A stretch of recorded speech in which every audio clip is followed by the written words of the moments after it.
શ્રી કૃષ્ણાય નમઃ. માતા સરસ્વતીને નમઃ. સત્સંગ સાગર યુટ્યુબ ચેનલમાં આપ સૌનું હાર્દિક સ્વાગત છે.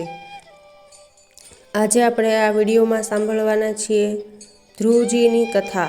જો તમને મારો આ વિડીયો પસંદ આવે તો લાઈક કરો, શેર કરો અને સબસ્ક્રાઈબ કરો. મનુ મહારાજને 2 પુત્રો છે, પ્રિયવ્રત અને ઉત્તાનપાદ. ઉત્તાનપાદની કથા એ જીવન માત્રની કથા છે. પાદ શબ્દનો અર્થ થાય છે પગ. ઉત્તાન શબ્દનો અર્થ થાય છે ઉપર. જેના પગ ઉપર અને માથું નીચે છે તેને ઉત્તાનપાદ કહે છે. માના પેટમાં રહેલો જીવ ઉત્તાનપાદ છે.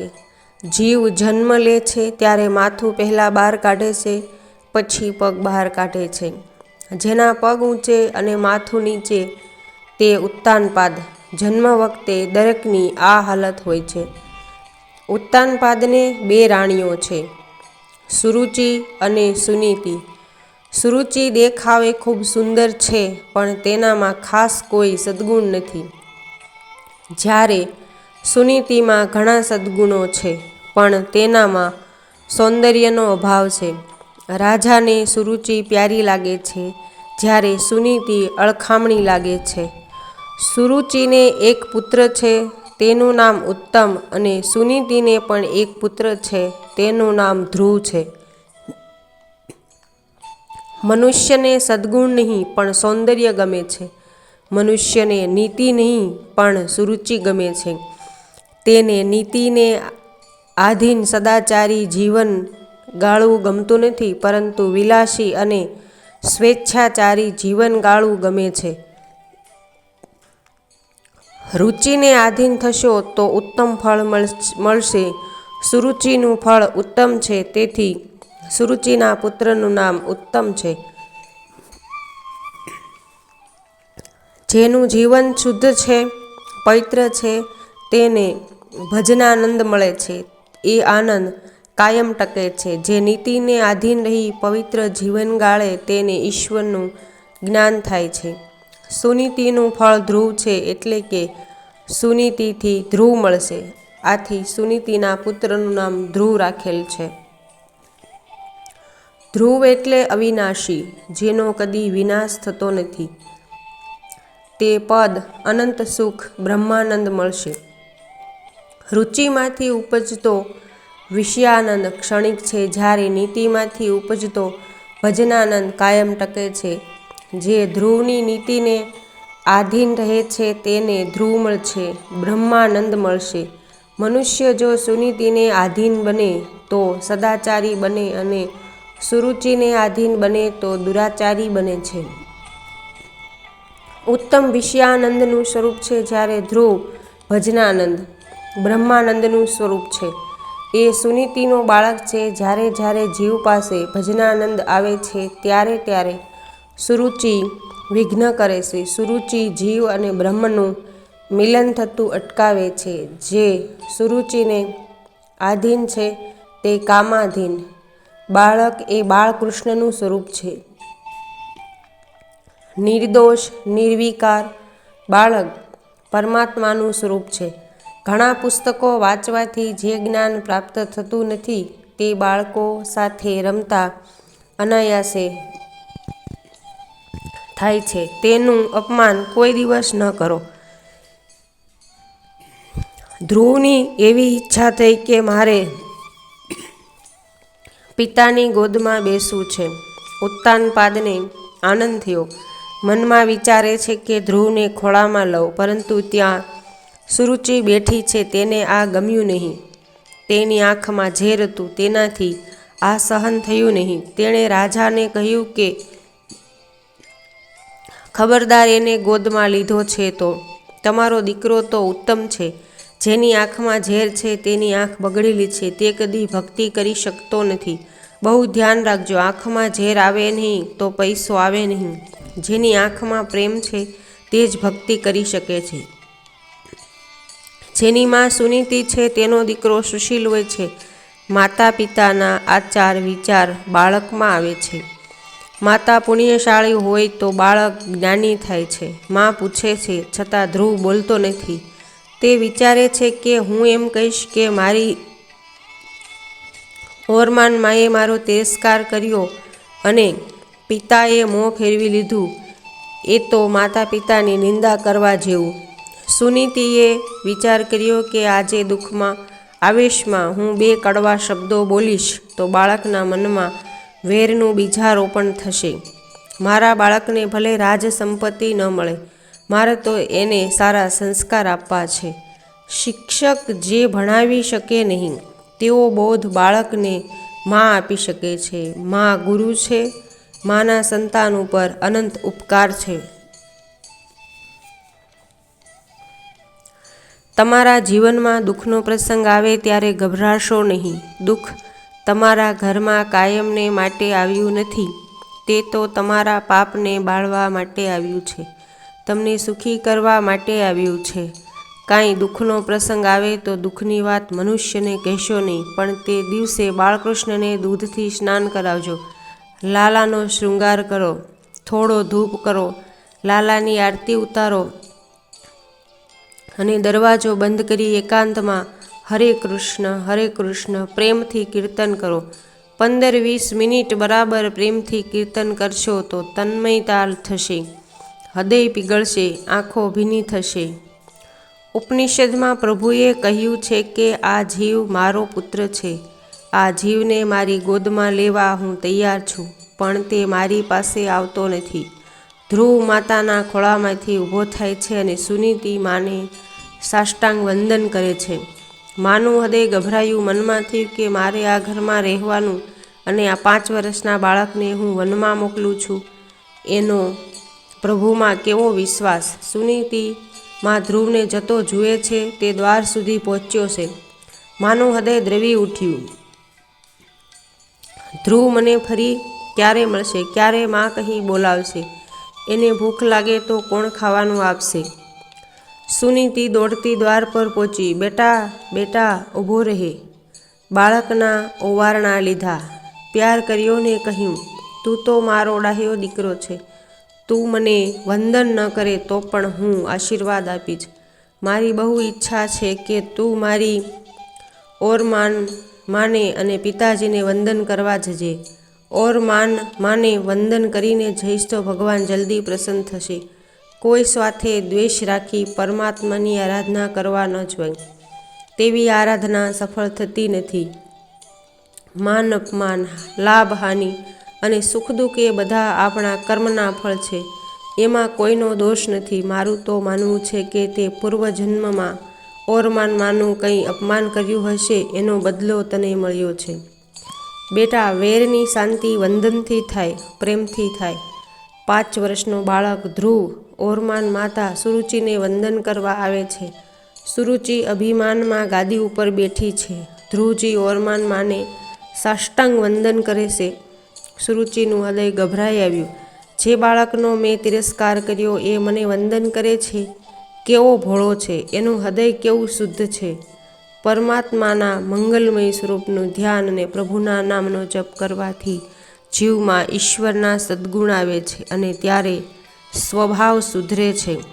સ્વભાવ સુધરે તો જગતમાં દુઃખ નથી. જેનો સ્વભાવ સુધર્યો છે તેને જ્યાં ત્યાં સુખ છે, શાંતિ છે.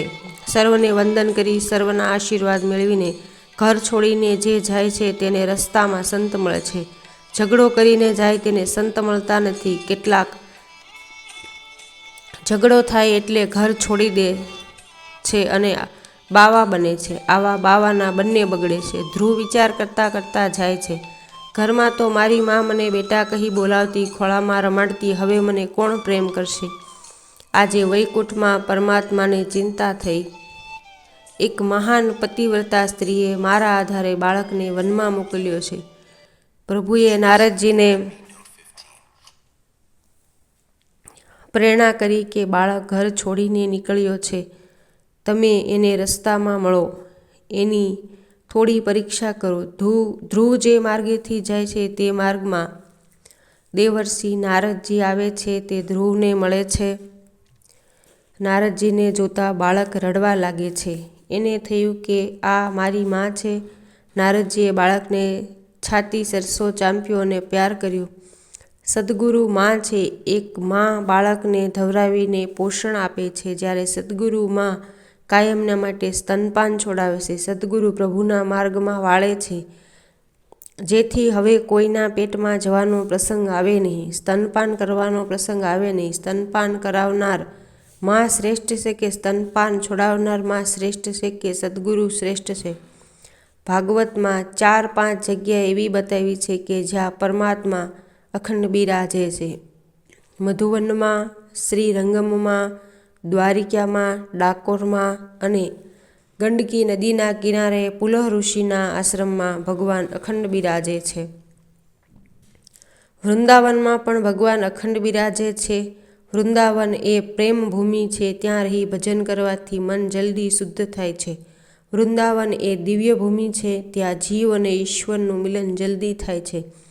પછી નારદજી ધ્રુવને નારાયણનું ધ્યાન કેવી રીતે કરવું તે સમજાવે છે.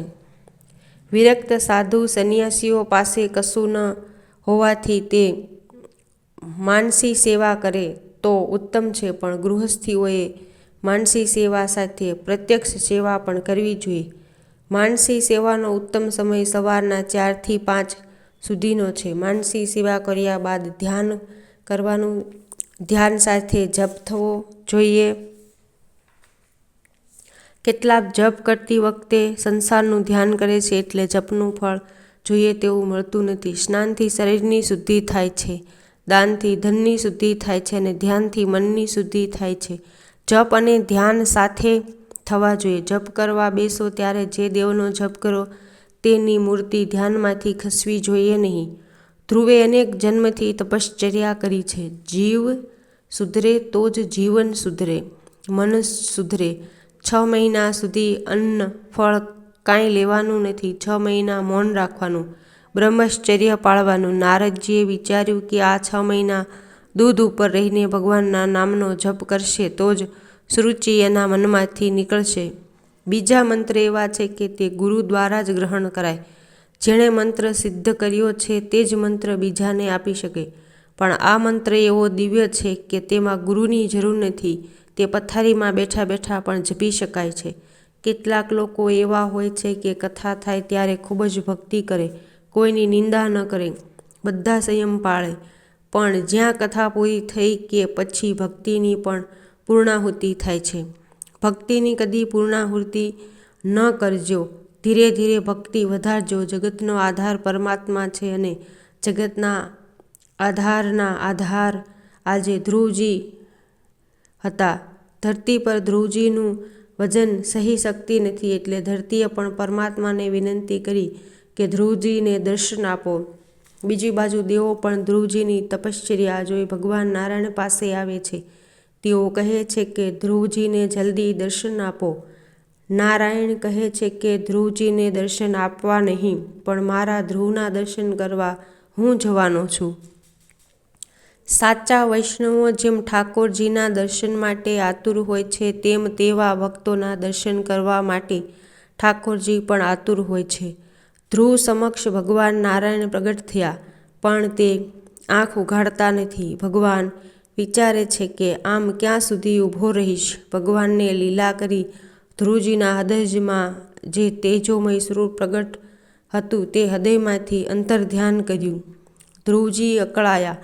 તે દિવ્ય સ્વરૂપ ક્યાં ગયું? આંખ ઉઘાડી તો ચતુર્ભુજ નારાયણ નજરે પડ્યા. ધ્રુવજી દર્શન કરતા નથી. દર્શનથી નારાયણને પી જાય છે. ભગવાનના હાથમાં શંખ છે, તે વડે તેમણે ધ્રુવજીના ગાલને સ્પર્શ કર્યો. શંખ એ વેદ તત્વ છે. જ્યાં સ્પર્શ થયો કે સરસ્વતી જાગૃત થયા.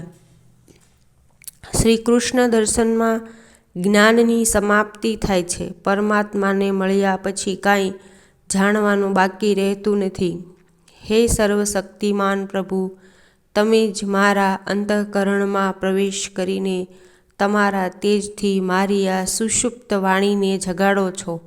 પગ, હાથ, કાન, ત્વચા આદિ અન્ય બીજી ઇન્દ્રિયો તેમજ પ્રાણોને પણ સજીવન કરો છો. એવા આપ અંતર્યામી ભગવાનને હું વારંવાર વંદન કરું છું. મારી બુદ્ધિમાં પ્રવેશી મારા મન બુદ્ધિને સત્કર્મની પ્રેરણા આપનાર પ્રભુને હું વારંવાર નમન કરું છું. આપે કરેલા ઉપકારો જાણનારો મનુષ્ય આપને કેમ ભૂલી જાય છે? તમને જેઓ ભજતા નથી એ ખરેખર કૃતજ્ઞ છે. આપ તો મનુષ્યને જન્મ મરણથી મુક્તિ કરનારા છો. આપને જે લોક દુન્યવી ક્ષણભંગુર સુખો માટે ભજે છે તેઓ મૂર્ખ છે. ધ્રુવજીએ સુંદર સ્તુતિ કરી છે. નાથ, એવી કૃપા કરો કે તમારા લાડીલા ભક્તો તમારું સ્મરણ અને દર્શન કરતાં કરતાં કથા બોલે. તે સાંભળવાની મારી ઈચ્છા છે. અજ્ઞાની પુરુષ અને ભક્ત હૃદય બોલે તેમાં ઘણો ફેર છે. અજ્ઞાની પુરુષ એટલે સામાન્ય માનવી બોલે ત્યારે ટુંડીમાંથી વાયુ ઉપર આવે અને મોંમાંથી નીકળે છે. જ્યારે ભક્ત હૃદય બોલે ત્યારે પરમાત્માના દર્શન સ્મરણમાં તન્મય થઈને બોલે ત્યારે તે વાયુ પરમાત્માના ચરણકમળની સુગંધ લઈને બહાર આવે છે. ઉપનિષદમાં કહ્યું છે કે બ્રહ્માનંદ સર્વથી શ્રેષ્ઠ છે. બ્રહ્માનંદથી કોઈ આનંદ શ્રેષ્ઠ હોઈ શકે નહીં. મનુષ્યના આનંદ કરતાં ગંધર્વોનો આનંદ શ્રેષ્ઠ છે. તેનાથી શ્રેષ્ઠ સ્વર્ગના દેવોનો આનંદ, દેવો કરતાં ઇન્દ્રનો આનંદ શ્રેષ્ઠ, ઇન્દ્રથી બૃહસ્પતિનો આનંદ 100 ગણો શ્રેષ્ઠ. પણ તેના કરતાં બ્રહ્માનંદ સર્વથી શ્રેષ્ઠ છે. જે નિષ્કામ નિર્વિકાર છે, જેના મનનો નિરોધ થયો છે, તેને જે આનંદ મળે છે તે બ્રહ્માનંદ. તે આનંદ શ્રેષ્ઠ છે. જ્યાં દૈત્ય પ્રપંચ રહેતો નથી, જ્યાં હું તું નથી, તે આનંદ શ્રેષ્ઠ છે. તે બ્રહ્માનંદ થાય છે ત્યાં જગત રહેતું નથી. યોગીઓ સમાધિમાં જે આનંદ પ્રાપ્ત કરે છે તે આનંદ યોગીની સેવા કરનારને પણ મળતો નથી. જ્યારે કથા શ્રવણ સર્વને એકી સાથે આનંદ આપે છે તે અનેક ભોગ્ય છે. તેથી કથા શ્રવણ કથાનંદ શ્રેષ્ઠ છે. સબરી કે મીરા જેવો દ્રઢ ભક્તિભાવ થાય તો ભગવાન કહે છે કે હું તમને સાચવીશ. જ્યાં સુધી ભગવાન જીવને ન સાચવે ત્યાં સુધી જીવ કામનો નાશ કરી શકતો નથી. ઉત્તાનપાદ આજે ધ્રુવજીનું સ્વાગત કરવા દોડ્યા છે. વિચારે છે કે 5 વર્ષનો બાળક ભગવાનના દર્શન કરીને આવ્યો, જ્યારે હું તો 55 વર્ષનો થયો છતાં સુરુચિમાં ફસાયો છું. ધિક્કાર છે મને. તેમની આંખમાંથી આનંદના આંસુ નીકળે છે. ક્યાં છે ધ્રુવ? ક્યાં છે? ધ્રુવજીએ પિતાજીના ચરણને સ્પર્શ કર્યા. પિતાજી, હું તમારા ચરણમાં છું. રાજાએ ધ્રુવને ઉઠાવી લઈ છાતી સરસો ચાપી લીધો. પિતા પુત્ર એક થયા છે. પછી ધ્રુવજી માતાજીના દર્શન કરવા જાય છે. તે ધ્રુવજીને યાદ આવે છે કે મારી માએ કહ્યું હતું કે તું મને વંદન નહીં કરે તો ચાલશે, પણ તારી ઓરમાન માને જરૂર વંદન કરજે. ધ્રુવજી ઓરમાન માને વંદન કરે છે. સુરુચિનું હૃદય ભરાયું છે. બાળકને હૃદયથી આશીર્વાદ આપે છે. આજે એના હૃદયનો પલટો થયો છે. સુરુચિના હૃદયમાં પ્રેમ જાગ્યો છે. જેનું હૃદય ગંગાજળ જેવું શુદ્ધ છે. શ્રી કૃષ્ણ પ્રેમમાં જેનું હૃદય પીગળેલું છે. ભગવાનના આવા લાડીલા ભક્તો રસ્તે ચાલે તો પશુ પક્ષીઓ પણ તેને પ્રેમ કરે છે, વંદન કરે છે. તો પછી સુરુચિના હૃદયનો પલટો થાય એમાં શું નવાઈ? ધ્રુવજી નાના હતા ત્યારે યમુનાજીના કિનારે ગયા હતા. યમુનાજી ભક્તિ આપે છે, ગંગાજી મુક્તિ આપે છે.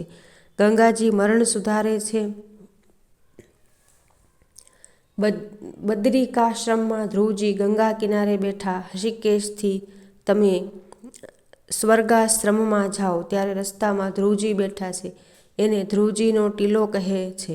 ત્યાં ધ્રુવ નારાયણનું મંદિર છે. ગંગા કિનારે ધ્રુવજી બેઠા છે. ત્યાં ગંગાજીના બહુ વેગ હતો. ખળખળ કરતા દોડે છે. ધ્રુવજીના ભજનમાં વિક્ષેપ થવા લાગ્યો. તેમનું મન સ્થિર થતું ન હતું. ધ્રુવજીએ વિચાર્યું કે જંગલમાં કોઈ ઝાડના નીચે બેસીને ધ્યાન કર્યું. અહીં બહુ અવાજ થાય છે. ધ્રુવજી જવા માટે ત્યાંથી ઊભા થયા ત્યારે પ્રત્યક્ષ શ્રી ગંગામાં બહાર આવ્યા. ગંગાજી કહે છે, આજથી હું અવાજ નહીં કરું, પણ શાંત થઈ ધ્યાન કરીશ. તું આ જગ્યા છોડી જતો નહીં. તારા જેવા લાડીલા ભક્તો આવે છે ત્યારે મને બહુ આનંદ થાય છે. ત્યારથી તે જગ્યાએ ગંગાજી શાંત થયા છે. હષિકેશથી આગળ ધ્રુવ આશ્રમ પાસે ગંગાજી શાંત થયા છે. તે આજ દિન સુધી શાંત છે. હષિકેશથી ઉપર જાઓ તો દરેક જગ્યાએ મોટા મોટા પર્વતોને તોડી ફોડી ઉખેડી નાખી ખળખળ શબ્દ કરતા ગંગાજી દોડે છે, પણ એક ધ્રુવ આશ્રમમાં જ ગંગાજી શાંત છે. ભગવત આજ્ઞાથી પાર્ષદો ધ્રુવજી માટે વિમાન લઈને આવ્યા છે. ધ્રુવજીએ ગંગાજીને સાષ્ટાંગ પ્રણામ કરી તેમનામાં છેલ્લું સ્નાન કર્યું છે. ગંગા કિનારે જેટલા સંત મહાત્માઓ હતા તે બધાને સાષ્ટાંગ વંદન કરે છે. ગંગાજીને છોડતા વેદના થાય છે, હૃદય ભરાયું છે. ગંગાજી હાજર થયા છે. માં, હવે વૈકુંઠમાં જવાનો છું. પ્રભુનો હુકમ થયો છે. માં, ગંગા કિનારે કરતાં વૈકુંઠમાં વધારે આનંદ નથી. વિમાન પાસે આવ્યા છે ત્યાં મૃત્યુદેવ પધાર્યા છે. મૃત્યુદેવે માથું નમાવ્યું. ધ્રુવજી મૃત્યુના માથા ઉપર પગ મૂકી બીજો પગ વિમાનમાં મૂકે છે. ધ્રુવજીએ સ્થૂળ અને સૂક્ષ્મ શરીર છોડી દીધા છે. તેજોમય દિવ્ય સ્વરૂપ ધારણ કર્યું છે. કાળ એકની છાતી પર ચડી બેસે જ્યારે ભગવાનના લાડેલા ભક્તો મૃત્યુના માથે પગ મૂકી શકે છે. ધ્રુવજી વૈકુંઠ ધામમાં પધાર્યા ત્યારે પ્રભુએ વૈકુંઠમાં મોટો ઉત્સવ કર્યો. ભગવાન જ્યારે જીવને ઘેર આવે છે ત્યારે જીવ ઉત્સવ કરે છે. તેમ કોઈ જીવ સંસાર છોડીને પ્રભુના ધામમાં જાય ત્યારે ભગવાન ઉત્સવ કરે છે. મારો દીકરો આજે ઘેર આવ્યો, પરમાનંદ થયો, બધા રાજી થયા છે. ફક્ત નારદજી નારાજ થયા છે. મારો ચેલો મૃત્યુના મસ્તક ઉપર પગ મૂકી નારાયણના ધામમાં ગયો, જ્યારે હું હજુ જગતમાં ભટક્યા કરું છું. એકાંતમાં બેસી ધ્યાન કરવાની વધુ જરૂરત છે.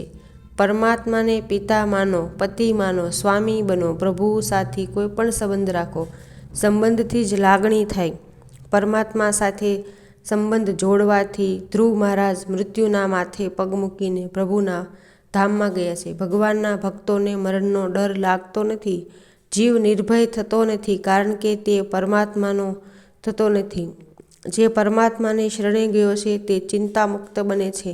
ભાગવતનો આશ્રય લે છે તે નિર્ભય બને છે. તેને કાળનો ડર પણ લાગતો નથી. કાળ એ તો પરમાત્માનો દૂત છે. કાળના પણ કાળ પરમાત્માને શરણે ગયા તો પછી કાળ પણ શું કરવાનો હતો. ધ્રુવ ચરિત્રની સમાપ્તિમાં મૈત્રેય સ્વામીએ વિદુરજીને કહ્યું કે એકવાર પ્રચેતાઓએ મોટું બ્રહ્મસત્ર કર્યું હતું. તે બ્રહ્મસત્રમાં અનેક ઋષિ મહાત્માઓ પધારેલા. નારદજીએ તે પ્રચેતાઓના બ્રહ્મસત્રમાં ધ્રુવ ચરિત્રની કથા કરી હતી. તે કથા મેં તમને સંભળાવી. આ પરમ પવિત્ર ધ્રુવ ચરિત્રની કથા વક્તા શ્રોતાઓના પાપને બાળનારી છે. શ્રી કૃષ્ણાય નમઃ.